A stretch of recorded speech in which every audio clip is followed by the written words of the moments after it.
Hi guys, welcome back to the channel. I know so many of you over on TikTok have been blowing up the comments asking for this, so today we're finally doing some customer reviews analysis for it. But before we dive into that, be sure to check out this exclusive discount available for it. You'll find it in the description and in the first comment under this video.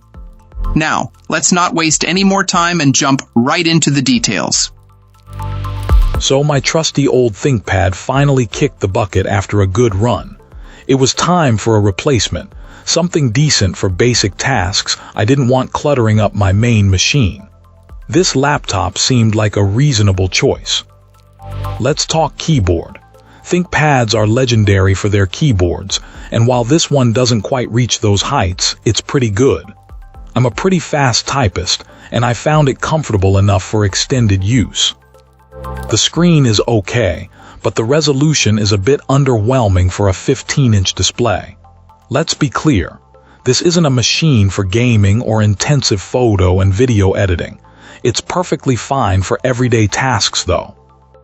One thing I really appreciated, and something many manufacturers skip, is the dedicated function keys on the top row.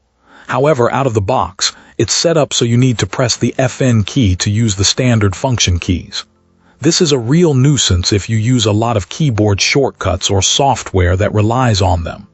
Luckily, there's a BIOS setting to fix this, which I highly recommend changing. Performance-wise, it's a significant upgrade from my old machine. The jump to a solid-state drive and more RAM is noticeable. It's incredibly snappy compared to my old ThinkPad, which was running on a significantly smaller hard drive and less RAM. It's also impressively thin and light, making it much easier to carry around. On the downside, I was a little surprised it doesn't charge via USB-C and the power adapter has a fixed, non-folding plug. It's a small thing, but worth mentioning. I haven't had it long enough to comment on battery life. A big heads up, it came with a slightly restricted version of Windows. If you don't want to be limited to apps from the Windows Store, you'll need to look up how to switch to the full version of Windows. It's a relatively straightforward process, but something to be aware of.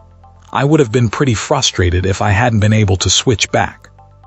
Finally, if you prefer using a local account instead of a Microsoft account, make sure you skip connecting to Wi-Fi during the initial setup.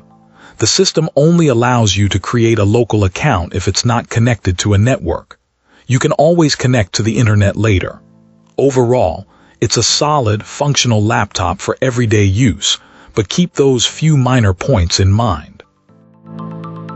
And that's a wrap. Like, subscribe, and drop a comment if you've got thoughts. Thanks for watching. See you in the next one.